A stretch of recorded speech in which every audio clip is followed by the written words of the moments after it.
ಶ್ರೀರಾಮನ ಪ್ರಾಣ ಪ್ರತಿಷ್ಠಾಪನೆಗೆ ಇನ್ನು ಕೆಲವು ಗಂಟೆಗಳು ಮಾತ್ರ ಬಾಕಿ ಉಳಿದಿದ್ದು ಮಂದಿರದಲ್ಲಿ ಸಿದ್ಧತೆ ಅಂತಿಮ ಹಂತಕ್ಕೆ ಬಂದಿವೆ. ಅಯೋಧ್ಯೆಯಲ್ಲಿರೋ ರಾಮ ಮಂದಿರದ ಅದ್ಭುತ ದೃಶ್ಯವಂತೂ ಕಣ್ಮನ ಸೆಳೆಯುವಂತಿದೆ. ಈ ಸುದ್ದಿಗಳನ್ನು ನೋಡೋಣ ಶ್ರೀರಾಮೋತ್ಸವ ನ್ಯೂಸ್ ಎಕ್ಸ್‌ಪ್ರೆಸ್‌ನಲ್ಲಿ.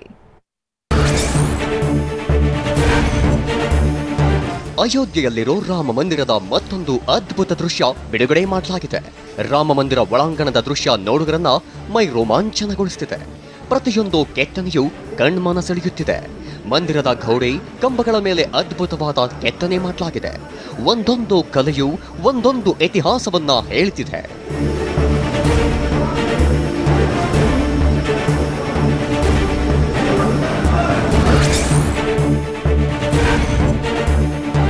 ವೈರಲ್ ಆಗ್ತಿರೋ ಬಾಲರಾಮನ ಮೂರ್ತಿ ನಿಜವಾದುದಲ್ಲ. ಅಕಸ್ಮಾತ್ ಅದು ನಿಜವಾಗಿದ್ರೆ ಅದರ ತನಿಖೆ ನಡೆಯಲಿದೆ ಅಂತ ರಾಮ ಜನ್ಮಭೂಮಿ ಪ್ರಧಾನ ಅರ್ಚಕ ಸತ್ಯೇಂದ್ರ ದಾಸ್ ಸ್ಫೋಟಕ ಹೇಳಿಕೆ ನೀಡಿದ್ದಾರೆ. ಪ್ರಾಣ ಪ್ರತಿಷ್ಠಾಪನೆ ಮಾಡುವ ಮೂರ್ತಿಯನ್ನ ಬಟ್ಟೆಯಿಂದ ಸಂಪೂರ್ಣವಾಗಿ ಮುಚ್ಚಲಾಗಿದೆ. ಅಧಿವಾಸ ಪರೀಕ್ಷೆ ನಡೆಸಬೇಕಾದ್ರೂ ಕೂಡ ವಿಗ್ರಹದ ಕಣ್ಣಿಗೆ ಕಟ್ಟಿದ್ದ ಬಟ್ಟೆ ಬೆಚ್ಚಿಲ್ಲ. ಹೀಗಾಗಿ ಕಣ್ಣು ತೆರೆದಂತೆ ಇರೋ ಮೂರ್ತಿ ನಿಜವಾದದ್ದು ಅಲ್ಲ ಅಂತ ಹೇಳಿದ್ದಾರೆ. तो ये काम जो है वो तो वहीं होता है, और जो आँख खुली हुई दिखाई दिया मूर्ति, वो मूर्ति है ही नहीं है. ಅಯೋಧ್ಯೆಯಲ್ಲಿ ರಾಮ ಮಂದಿರ ವಿಚಾರವಾಗಿ ರಾಜಕೀಯ ಪಕ್ಷಗಳು ಟೀಕೆ ಮಾಡ್ತಿವೆ. ಇದಕ್ಕೆ ಅಯೋಧ್ಯೆಯ ರಾಮಭದ್ರಾಚಾರ್ಯ ಸ್ವಾಮೀಜಿ ಮಾತನಾಡಿ ವಿನಾಶಕಾಲೆ ವಿಪರೀತ ಬುದ್ಧಿ ಅಂತ ಅಂದಿದ್ದಾರೆ. ಬುದ್ಧಿ ಇಲ್ಲದಿರೋರು ಹೀಗೆ ಮಾತನಾಡ್ತಾರೆ ಅಂದಿದ್ದಾರೆ. विनाश काले विपरीत बुद्धि. एक लोग कह रहे कि प्रभु की जो मूर्ति है वो बाल काल की मूर्ति है, लेकिन कौशल्या की गोद में ऐसी मूर्ति होनी चाहिए थे कांग्रेस के नेता. नहीं, उनको कुछ ज्ञान ही नहीं. ಪಾಕಿಸ್ತಾನದಿಂದ ಹೆಂಗ್ಲಾಜ್ ಶಕ್ತಿಪೀಠದ ನೀರು ಅಯೋಧ್ಯೆಗೆ ತಲುಪಿದೆ. ಹೆಂಗ್ಲಾಜ್ ಹಿಂದೂ ದೇವತೆ ಸತಿಗೆ ಸಮರ್ಪಿತವಾಗಿರುವ 51 ಶಕ್ತಿಪೀಠಗಳಲ್ಲಿ ಒಂದಾಗಿದೆ. ಈ ದೇವಿಯನ್ನು ಹೆಂಗ್ಲಾಜ್ ದೇವಿ ಅಥವಾ ಹೆಂಗುಲಾ ದೇವಿ ಎಂದು ಕರೆಯುತ್ತಾರೆ. ಅಲ್ಲಿನ ನೀರು ಇಂದು ಅಯೋಧ್ಯೆಗೆ ತಲುಪಲಿದೆ.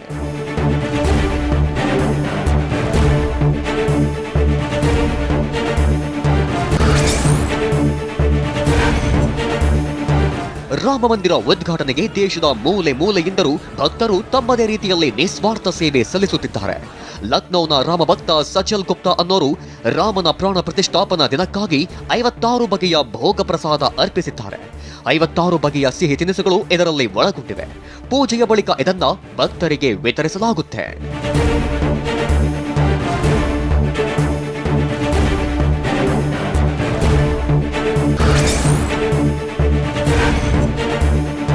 ಅಯೋಧ್ಯೆಯಲ್ಲಿ ರಾಮಲಲ್ಲಾ ಪ್ರಾಣ ಪ್ರತಿಷ್ಠಾಪನೆಗೆ 1 ದಿನವಷ್ಟೇ ಬಾಕಿ ಇದೆ. ಈ ಹೊತ್ತಿನಲ್ಲೇ ಪ್ರಧಾನಿ ನರೇಂದ್ರ ಮೋದಿ ದೇವಾಲಯಗಳ ಭೇಟಿ ಮುಂದುವರೆದಿದೆ. ಇಂದು ತಮಿಳುನಾಡಿನ ತಿರುಚಿನಾಪಳ್ಳಿಯಲ್ಲಿರೋ ರಂಗನಾಥ ಸ್ವಾಮಿ ದೇವಾಲಯಕ್ಕೆ ಭೇಟಿ ನೀಡಿ ವಿಶೇಷ ಪೂಜೆ ಸಲ್ಲಿಸಿದ್ರು. ತಿರುಚಿನಾಪಳ್ಳಿ ಬಳಿಕ ರಾಮೇಶ್ವರಕ್ಕೆ ತೆರಳಿ ಅರುಳ್ಮಿಗು ರಾಮನಾಥ ಸ್ವಾಮಿ ದೇವಾಲಯದಲ್ಲಿ ವಿಶೇಷ ಪೂಜೆ ಸಲ್ಲಿಸಿದ್ರು.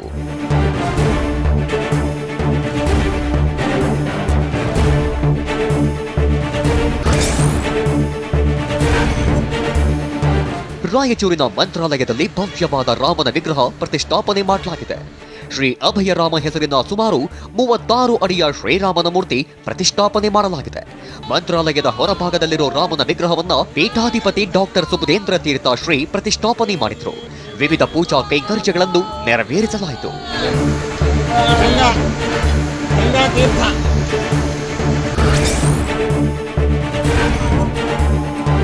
ದೇಶಾದ್ಯಂತ ಅಷ್ಟೇ ಅಲ್ಲ, ದೂರದ ಅಮೆರಿಕಾದಲ್ಲೂ ರಾಮ ಭಕ್ತರು ಶ್ರೀರಾಮೋತ್ಸವವನ್ನ ಅದ್ದೂರಿಯಾಗಿ ನಡೆಸುತ್ತಿದ್ದಾರೆ. ಅಮೆರಿಕಾದ ಕ್ಯಾಲಿಫೋರ್ನಿಯಾದಲ್ಲಿ ರಾಮ ಭಕ್ತರು 50 ಮೈಲಿ ರಾಮಯಾತ್ರೆ ನಡೆಸಿದ್ದಾರೆ. ಕ್ಯಾಲಿಫೋರ್ನಿಯಾದ ನ್ಯೂ ಎಸ್ಟೇಟ್ ಭಾಗದಲ್ಲಿ ಈ ಯಾತ್ರೆ ನಡೆಸಿದ್ದಾರೆ. ರಾಮ ಪಾದುಕೆ ಹೊತ್ತು ಭಜನೆ ಮಾಡುತ್ತಾ ಭಕ್ತರು ಪಾದಯಾತ್ರೆ ಮಾಡಿದ್ದಾರೆ.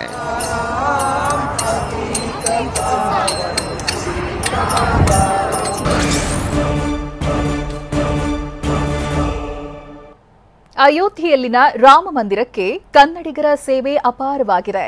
ಮಂದಿರದ ಕುಶಲತೆಯಲ್ಲಿ ಬಹುಪಾಲು ಕನ್ನಡಿಗರ ಶಕ್ತಿಯೇ ಅಡಗಿದೆ.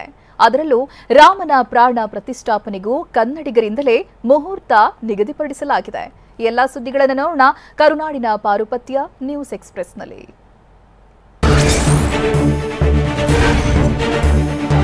ಅಯೋಧ್ಯೆಯಲ್ಲಿ ರಾಮ ಮಂದಿರಕ್ಕೆ ಕನ್ನಡಿಗರ ಕೊಡುಗೆ ಅಪಾರ ಇದೆ.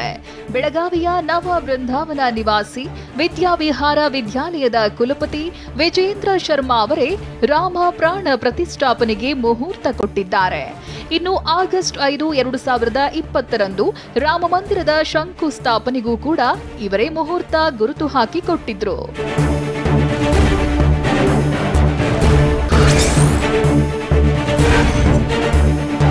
ಅಯೋಧ್ಯೆಯಲ್ಲಿ ನಿರ್ಮಾಣವಾಗಿರೋ ಭವ್ಯ ರಾಮ ಮಂದಿರದ ಒಂದೊಂದು ದೃಶ್ಯವೂ ಬೆರಗುಗೊಳಿಸುವಂತಿದೆ. ಇಷ್ಟೆಲ್ಲದರ ಹಿಂದೆ ಕನ್ನಡಿಗರ ಪರಿಶ್ರಮ ಇರೋದು ಮೆಚ್ಚಬೇಕಾಗಿದೆ. ರಾಮನ ಮೂರ್ತಿ, ಶಿಲ್ಪಿ, ಆಮಂತ್ರಣದಲ್ಲಿ ಲೋಗೋ ಸೇರಿದಂತೆ ರಾಮ ಮಂದಿರದಲ್ಲಿ ಕನ್ನಡಿಗರ ಸೇವೆ ಅಪಾರವಾಗಿದೆ.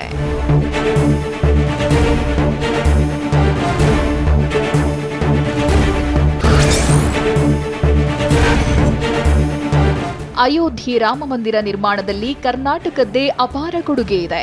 ಮಂದಿರ ನಿರ್ಮಾಣದ ಪ್ರತಿಯೊಂದು ಜವಾಬ್ದಾರಿಯೂ ಕನ್ನಡಿಗರೇ ವಹಿಸಿದ್ರು. ಮೊದಲ ಹಂತದಿಂದ ಹಿಡಿದು ಮಂದಿರ ನಿರ್ಮಾಣದ ಸಂಪೂರ್ಣ ಜವಾಬ್ದಾರಿ ಕನ್ನಡಿಗರಿಗೆ ವಹಿಸಲಾಗಿತ್ತು. ಕಾಂಟ್ರಾಕ್ಟ್ ಹೊತ್ತಿದ್ದ ಮುನಿರಾಜು ಹಾಗೂ ಟೀಮ್ಗೆ ಜವಾಬ್ದಾರಿ ವಹಿಸಲಾಗಿತ್ತು. ನಮ್ಮ ಕರ್ನಾಟಕದವರೇ ಅಂತ ಹೇಳ್ತಾರೆ ಆಂಜನೇಯ, ಅದರದ್ದು ಒಂದು ಸಂಬಂಧ. ಅದೆಲ್ಲ ಕರ್ನಾಟಕದವ್ರಿಗೆ ಅದೃಷ್ಟ ಅಂತ ಹೇಳ್ಬೋದು, ಇಡೀ ದೇಶಕ್ಕೆ ಅಂತ ಹೇಳೋ ಅದೃಷ್ಟ ಅಂತ ಹೇಳ್ಬೋದು.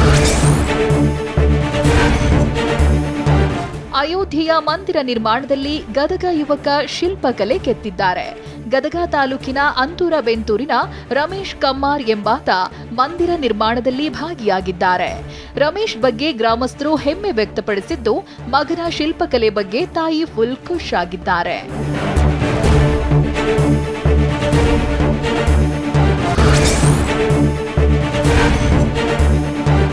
ರಾಯಚೂರಿನಲ್ಲಿ ಮೈಕ್ರೋ ಆರ್ಟಿಸ್ಟ್ ಕೈಯಲ್ಲಿ ಅಯೋಧ್ಯೆ ರಾಮ ಮಂದಿರ ಅರಳಿದೆ. 104 ಚಾಕ್ ಪೀಸ್ಗಳನ್ನ ಬಳಸಿ ಕಲಾವಿದೆ ನಳಿನಿ ನವೀನ್ ಸುಂದರ ಮಂದಿರ ತಯಾರಿಸಿದ್ದಾರೆ. ಲಿಂಗಸಗೂರು ತಾಲೂಕಿನ ಮುದ್ಗಲ್ ಪಟ್ಟಣದ ನಿವಾಸಿಯಾಗಿರೋ ನಳಿನಿ ಕಲೆಗೆ ಭಾರೀ ಮೆಚ್ಚುಗೆ ವ್ಯಕ್ತವಾಗಿದೆ. ಕೇವಲ 8 ಗಂಟೆಯಲ್ಲೇ ತಯಾರಿಸಿರೋದು ಎಲ್ಲರ ಹುಬ್ಬೇರಿಸುವಂತೆ ಮಾಡಿದೆ.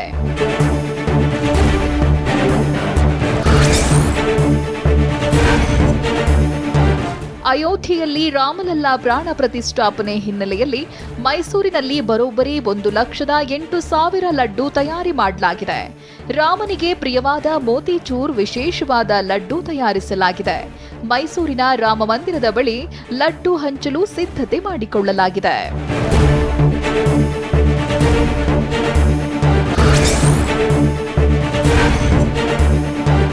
ಜನವರಿ 22ಕ್ಕೆ ರಾಮ ಮಂದಿರಕ್ಕೆ ಸಿಎಂ ಸಿದ್ದರಾಮಯ್ಯ ಹೋಗದಿರಲು ನಿರ್ಧರಿಸಿದ್ದಾರೆ. ಬಾಲರಾಮಮೂರ್ತಿ ಪ್ರಾಣ ಪ್ರತಿಷ್ಠಾಪನೆ ದಿನವೇ ಬೆಂಗಳೂರಿನಲ್ಲಿ ಸಿಎಂ ಸಿದ್ದರಾಮಯ್ಯ ಹೊಸ ದೇಗುಲ ಉದ್ಘಾಟನೆ ಮಾಡಲಿದ್ದಾರೆ. ಬಿದರಹಳ್ಳಿಯಲ್ಲಿ ನಿರ್ಮಿಸಿರುವ ಸೀತಾ, ರಾಮ, ಲಕ್ಷ್ಮಣ, ಆಂಜನೇಯ ದೇಗುಲವನ್ನ ಉದ್ಘಾಟನೆ ಮಾಡಲಿದ್ದಾರೆ.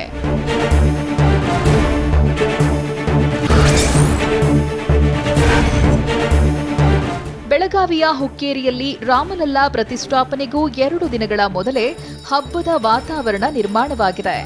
ಜಾಬಾಪುರ ಹನುಮ ಮಂದಿರದಲ್ಲಿ 100 ಮಹಿಳೆಯರು ರಾಮ ಭಜನೆ ಮಾಡ್ತಿರುವುದು ಬಹಳ ವಿಶೇಷವಾಗಿತ್ತು.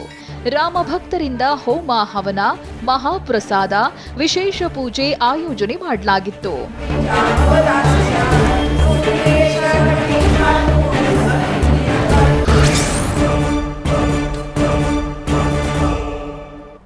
ಇನ್ನು ರಾಮ ಪ್ರಾಣ ಪ್ರತಿಷ್ಠಾಪನೆ ದಿನ ರಾಜ್ಯದಲ್ಲೂ ರಜಾ ನೀಡಬೇಕು ಅಂತ ಆಗ್ರಹ ಜೋರಾಗ್ತಾ ಇದೆ. ಇಂದು ಸಿಎಂ ನಿವಾಸದ ಮುಂದೆ ಪ್ರತಿಭಟನೆ ಕೂಡ ನಡೆಸಲಾಯಿತು. ಈ ಬಗ್ಗೆ ಸಿಎಂ ಹೇಳಿದ್ದೇನು ಅಂತ ನೋಡೋಣ ಸಮಗ್ರ ನ್ಯೂಸ್ ಎಕ್ಸ್‌ಪ್ರೆಸ್‌ನಲ್ಲಿ.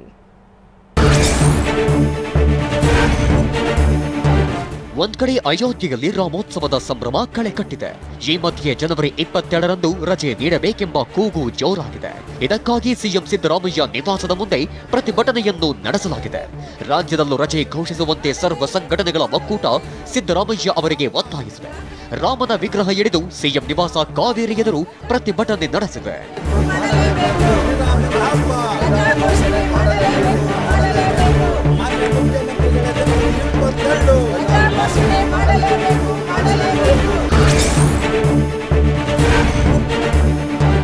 ಸೋಮವಾರ ರಜೆ ನೀಡುವ ಬಗ್ಗೆ ಮಾತನಾಡಿದ ಸಿಎಂ ಸಿದ್ದರಾಮಯ್ಯ, ಪತ್ರ ಬರೆದಿರುವ ಬಗ್ಗೆ ನನ್ನ ಗಮನಕ್ಕೆ ಬಂದಿಲ್ಲ, ನೋಡುತ್ತೇನೆ ಅಂತಷ್ಟೇ ಹೇಳಿದ್ದಾರೆ. ಅಯೋಧ್ಯೆ ಮಂದಿರ ಉದ್ಘಾಟನೆ ಸಂದರ್ಭದಲ್ಲಿ ರಾಜ್ಯದ ರಜೆ ಕೊಡಬೇಕಂತ ತಮಗೂ ಕೂಡ ಪ್ರತಿಪಕ್ಷ ನಾಯಕರು ಪತ್ರ ಬರೆದಿದ್ದಾರೆ. ಯಾರು? ಪ್ರತಿಪಕ್ಷ ಕೋಟೇಶ್ವರ ಪೂಜಾರಿ ಪತ್ರ ಬರೆದಿದ್ದಾರೆ. ಆರೋಗ್ಯ ಕೂಡ ಇವತ್ತು ನಿಮ್ಮನ್ನು ಕೇಳ್ಕೊಂಡಿದ್ದಾರೆ ಸರ್. ಗೊತ್ತಿಲ್ಲ ನನಗೆ, ನೋಡ್ತೀನಿ ನಾನು ಇನ್ನೂ ಪತ್ರ ಬಂದಿಲ್ಲ. ರಜೆ ಕೊಡ್ತೀರಾ ಸರ್? ಅಂದ್ರೆ ಇಲ್ಲಪ್ಪ, ನಾನು ಇನ್ನೂ ನಾವು ನೋಡೇ ಇಲ್ಲ, ಪತ್ರನೇ ನೋಡಿಲ್ಲ. ಮಧ್ಯಾಹ್ನ ತನಕ ನೋಡ್ತೀವಿ. ಇದ್ದ ರಜೆ ಕುರಿತು ಪ್ರತಿಕ್ರಿಯಿಸಿರುವ ಬಿಜೆಪಿ ರಾಜ್ಯಾಧ್ಯಕ್ಷ ಬಿವೈ ವಿಜಯೇಂದ್ರ, ರಜೆ ಘೋಷಣೆ ಮಾಡಿ ಅನುಕೂಲ ಮಾಡಿಕೊಡಿ, ರಾಮ ಭಕ್ತರಿಗೆ ಸಮಸ್ಯೆಯಾಗದಂತೆ ನೋಡಿಕೊಳ್ಳಬೇಕು ಎಂದಿದ್ದಾರೆ. ಸಿಟಿ ರವಿ ಮಾತನಾಡಿ ಎಲ್ಲವನ್ನೂ ಹೇಳಿಸಿಕೊಂಡು ಮಾಡಬೇಕಾ ಅಂತ ಗರಂ ಮಾಡಿದ್ರು. ಕೋಟ್ಯಾಂತರ ರಾಮ ಭಕ್ತರಿಗೆ, ಹಿಂದೂಗಳಿಗೆ ಅಪೇಕ್ಷೆ ಇದೆ. ಎಲ್ಲರೂ ಸಹ ಅಯೋಧ್ಯೆಗೆ ಹೋಗಿ ಈ ಒಂದು ಪವಿತ್ರ ಕಾರ್ಯದಲ್ಲಿ ಭಾಗವಹಿಸೋದಕ್ಕೆ ಸಾಧ್ಯ ಆಗೋದಿಲ್ಲ. ಅವತ್ತು ರಜೆನ ಘೋಷಣೆ ಮಾಡಿ ಭಕ್ತರಿಗೆ ಅನುಕೂಲ ಮಾಡಿಕೊಡ್ಬೇಕು ಅಂತೇಳಿ ಮತ್ತೊಮ್ಮೆ ನಾನು ಒತ್ತಾಯವನ್ನು ಮಾಡ್ತಾ ಇದ್ದೇನೆ. ಇಷ್ಟು ದಿನ ಮೀನಾಮೇಷ ಎಣಿಸೋದೇ ತಪ್ಪು. ಅವರು ರಾಮಲಲ್ಲಾನ ಪ್ರಾಣ ಪ್ರತಿಷ್ಠಾಪನೆ ಆಗೋ ಸಂದರ್ಭದಲ್ಲಿ ಸರ್ಕಾರಿ ರಜೆ ಕೊಡಿ ಅಂತ ಕೇಳಬೇಕೇನು ಇವರಿಗೆ? ಚಿಕ್ಕಮಗಳೂರಿನಲ್ಲಿರೋ ಸೆಂಟ್ ಜೋಸೆಫ್ ಶಾಲೆ ಮಕ್ಕಳಿಗೆ ಎಚ್ಚರಿಕೆಯೊಂದನ್ನ ನೀಡಿದೆಯಂತೆ. ಸೋಮವಾರ ಶಾಲೆ ರಜೆ ಹಾಕಿದ್ರೆ 1,000 ರೂಪಾಯಿ ದಂಡ ಹಾಕುವುದಾಗಿ ಹೇಳಿದೆ ಅನ್ನೋ ಆರೋಪ ಕೇಳಿಬಂದಿದೆ. ಹೀಗಾಗಿ ಶಾಲೆಯ ವಾರ್ನಿಂಗ್ ವಿರುದ್ಧ ರೊಚ್ಚಿಗೆದ್ದಿರೋ ಹಿಂದೂ ಸಂಘಟನೆಗಳು ಶಾಲೆ ವಿರುದ್ಧ ಸಿಡಿದೆದ್ದಿದ್ದಾರೆ. ಮಕ್ಕಳಿಗೆ ದಂಡ ಹಾಕಿದ್ರೆ ನಡೆಯೋದೇ ಬೇರೆ ಎಂದು ಎಚ್ಚರಿಕೆ ಕೊಟ್ಟಿದ್ದಾರೆ. ಸೋಮವಾರ ರಜೆ ಹಾಕಿದ ಮಕ್ಕಳಿಗೆ 1,000 ರೂಪಾಯಿ ದಂಡ ಹಾಕ್ತೀವಿ ಮತ್ತು ಪೋಷಕರ ಸಭೆಯನ್ನು ಕರೆದಿದ್ದಾರೆ ಅಂತ ನಮ್ಗೆ ಹೇಳಿದ್ದಾರೆ. ಈಗ ನಾವು ಅವರು ನೇರವಾಗಿ ಹೇಳಿದರೆ ಮಕ್ಕಳ ಭವಿಷ್ಯಕ್ಕೆ ತೊಂದರೆ ಆಗುತ್ತೆ ಅನ್ನೋದು ಅವ್ರು ಯಾರು ನೇರವಾಗಿ ನಮ್ಮ ಹತ್ರ ಹೇಳ್ತಾ ಇಲ್ಲ. ಈ ಬಗ್ಗೆ ಮಾತನಾಡಿದ ಸೆಂಟ್ ಜೋಸೆಫ್ ಶಾಲೆ ಪ್ರಾಂಶುಪಾಲೆ, ದಂಡ ಹಾಕುವುದಾಗಿ ನಾನು ಆದೇಶ ಮಾಡಿಲ್ಲ ಅಂತಿದ್ದಾರೆ. ಒಂದು ಕಂಟಿನ್ಯೂಸ್ ಒಂದು 3 ಡೇಸ್ ಅಥವಾ 4 ಡೇಸ್ ರಜೆ ಇರಬೇಕಾದ್ರೆ ಮಕ್ಕಳನ್ನು ಸಪ್ರೇಟ್ ಕರೆದು ನಾನು ಹೇಳ್ತೀನಿ, ದಯವಿಟ್ಟು ಕ್ಲಾಸಿಗೆ ಬನ್ನಿ. ಸೊ ಅವರಿಗೆ ಒಂದು ರಿಮೈಂಡರ್ ಕೊಡ್ತೀನಿ ನಾನು ಯಾವಾಗಲೂ. ಸೊ ಆ ರೀತಿಯೇ ಒಂದು ರಿಮೈಂಡರ್ ಕೊಟ್ಟಿದ್ದೀನಿ ವಿನಃ ಯಾವುದೇ ಕಾರಣಕ್ಕೂ ಇದಕ್ಕೂ ನಾಡ್ದು ನಡೆಯುವಂಥ ಅಯೋಧ್ಯೆಗೂ ಯಾವುದೇ ಸಂಬಂಧ ಇಲ್ಲ sir. Rashmika Mandanna deepfake ಪ್ರಕರಣಕ್ಕೆ ಸಂಬಂಧಪಟ್ಟಂತೆ ಕೊನೆಗೂ ದೆಹಲಿ ಪೊಲೀಸರಿಂದ ಆರೋಪಿಯ ಬಂಧನವಾಗಿದೆ. ಆಂಧ್ರಪ್ರದೇಶ ಮೂಲದ ವ್ಯಕ್ತಿಯನ್ನು ಪೊಲೀಸರು ಸೆರೆ ಹಿಡಿದಿದ್ದಾರೆ. ಕಳೆದ ವರ್ಷ ನವೆಂಬರ್ನಲ್ಲಿ ಡೇಪ್ ಫೇಕ್ ವಿಡಿಯೋ ಜಾಲತಾಣದಲ್ಲಿ ಹರಿದಾಡಿತ್ತು. ಭಾರತ ಬ್ರಿಟಿಷ್ ಪ್ರಭಾವಿ ಜಾರಾ ಪಟೇಲ್ ಮುಖ ಮಾರ್ಫ್ ಮಾಡಿ ವೈರಲ್ ಮಾಡಲಾಗಿತ್ತು. ದೆಹಲಿ ಪೊಲೀಸರು ಸ್ವಯಂ ಪ್ರೇರಿತ ದೂರು ದಾಖಲಿಸಿಕೊಂಡು ಆರೋಪಿಯನ್ನ ಸೆರೆ ಹಿಡಿದಿದ್ದಾರೆ.